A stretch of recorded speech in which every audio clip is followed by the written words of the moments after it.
बिस्मिल्लाहिर्रहमानिर्रहीम। अस्सलाम वालेकुम व्यूवर्स, कैसे हैं आप सब लोग। उम्मीद है आप सब लोग खैरियत से होंगे। अल्लाह ताला का शुक्र है मैं भी बिल्कुल ठीक हूँ। हमेशा की तरह आपसे मेरी रिक्वेस्ट है कि मेरे चैनल को सब्सक्राइब करें, मेरी वीडियोस को लाइक करें, शेयर करें और बेल आइकन को दबाना मत भूलिएगा।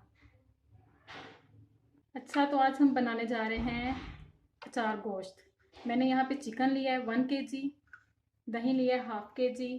सबसे पहले हम चिकन को मैरिनेट करेंगे। चिकन को मैरिनेट करने के लिए मैंने अचार गोश्त का मसाला लिया है। यहाँ पे मैंने पैकेट वाला इस्तेमाल किया है।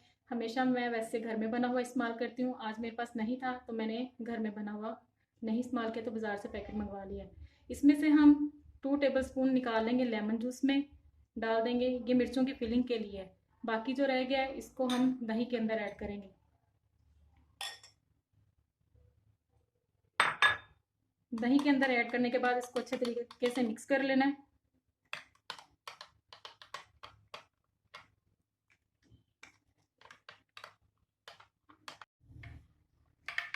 ये देखें, मसाला अच्छे तरीके से दही में मिक्स हो गया है। अब इसको मैं चिकन के अंदर ऐड करती हूँ।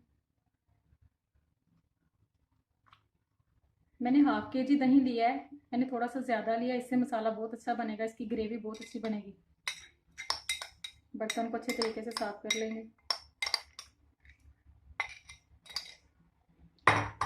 मैंने चिकन लिया तो इसका मैरिनेशन टाइम जो है वो 10 से 15 मिनट काफ़ी है। 10 से 15 मिनट के लिए इसको छोड़ देंगे दही और मसाला लगा के। यहाँ पर मैंने लिया प्रेशर कुकर। अब प्रेशर कुकर में मैंने 2 प्याज बड़े बड़े लिए थे, उसको काट लिया है। 2 बड़े बड़े टमाटर लिए हैं, उनको भी काट लिया है। 7 से 8 जवे मैंने लहसुन के लिए हैं, उनको छील के अब इसमें शामिल करेंगे मसाला तैयार करने के लिए। ये मैं प्रेशर कुकर में इसलिए तैयार कर रही हूँ, इससे इसका जो मसाला है बहुत जूसी बनता है, ग्रेवी बहुत अच्छी बनती है इसकी। सब कुछ इसके अंदर ऐड कर देंगे। ऐड करने के बाद इसको 5 से 6 मिनट तक चलाएंगे प्रेशर कुकर को। 1 गिलास मैंने पानी लिया है, वो भी ऐड करेंगे इसके अंदर। अब मैं प्रेशर कुकर को बंद करती हूँ और इसको 5 से 6 मिनट तक वेट लगवाती हूँ।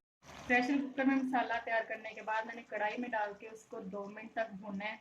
फिर उसके बाद साथ मैरिनेटेड किया हुआ चिकन मैंने इसमें ऐड कर लिया है, उसको भी मैंने तेज़ आंच पर 10 मिनट तक भूनना है। भूनने के बाद ये देखें सारा पानी खुश्क हो गया है। अब इसकी इस तरह की लुक आ गई है। अब इस स्टेज पे मैं इसमें मिर्चें ऐड करती हूँ और इसको बिल्कुल स्लो आंच पे, दम वाली आंच पे इसको मैं 2 मिनट तक दम दूंगी। ये देखें जी, हमारा मसालेदार अचार गोश्त तैयार हो गया है। अलग से मसाला तैयार करने का एक फ़ायदा ये है कि इसकी ग्रेवी बहुत अच्छी बनती है। उम्मीद है आप सब लोगों को पसंद आया होगा। आप लोग ज़रूर ट्राई कीजिएगा, मुझे इसका फीडबैक ज़रूर दीजिएगा, कमेंट बॉक्स में कमेंट कीजिएगा। जाते जाते एक दफ़ा फिर से आप मेरे चैनल को सब्सक्राइब करें, मेरी वीडियोस को लाइक करें, शेयर करें और बेल आइकन को दबाना मत भूलिएगा। अब तक के लिए इतना ही। अल्लाह हाफिज़।